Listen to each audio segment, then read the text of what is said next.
أعوذ بالله من الشيطان الرجيم.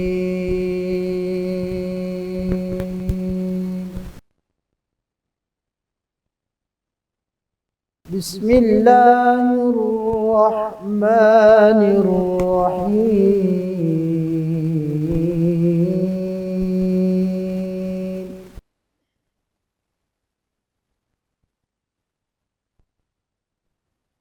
لو أنزلنا هذا القرآن على جبل لرأيته خاشعا متصدعا من خشية الله.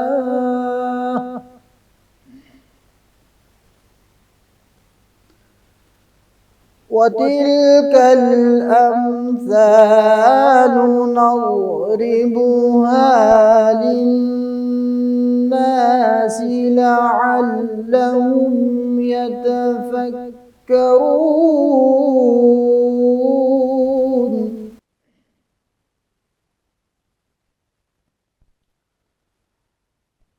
هو الله الذي لا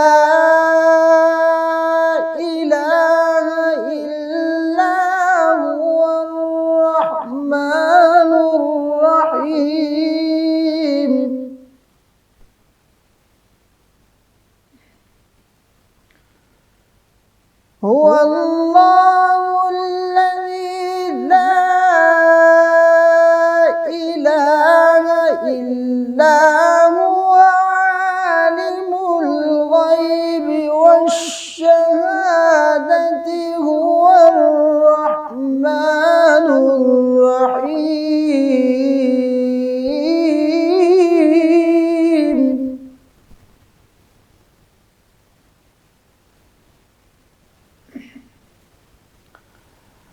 هو الله الذي لا إله إلا هو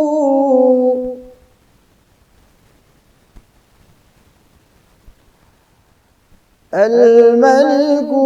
القدوس السلام المؤمن المهيمن العزيز الجبار المتكبر. سبحان الله عما يشركون.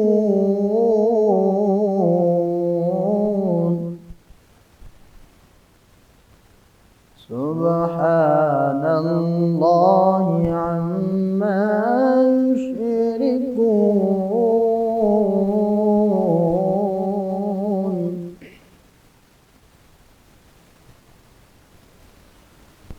هو الله الذي لا إله إلا هو عالم الغيب والشهادة هو الرحمن الرحيم. هو الله الذي لا إله إلا هو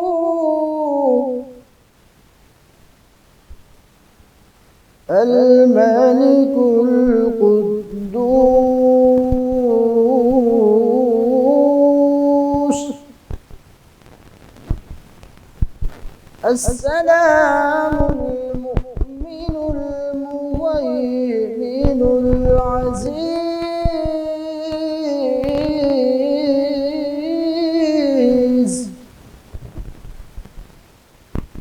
الجبار المتكبر.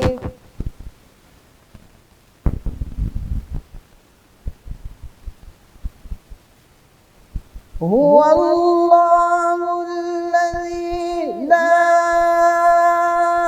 إله إلا هو الملك القدوس السلام المؤمن المهيمن العزيز الجبار المتكبر سبحان الله عما يشركون هو الله الخالق البارئ المصور له الأسماء الحسنى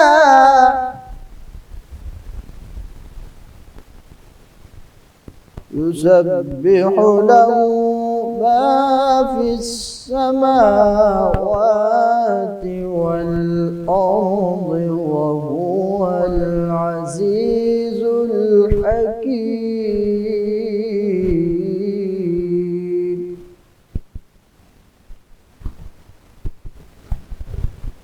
بسم الله الرحمن الرحيم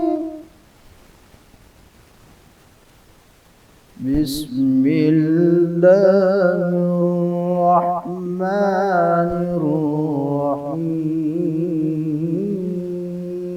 الرحيم بسم الله الرحمن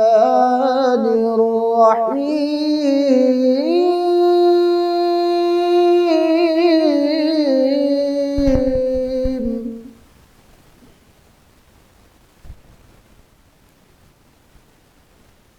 بسم الله الرحمن الرحيم والعصر إن الإنسان لفي خسر إلا الذين آمنوا وعملوا الصالحات وتواصوا بالحق وتواصوا بالصبر والعصر إن الإنسان لفي خسر إلا الذين آمنوا وعملوا الصالحات وتواصوا بالحق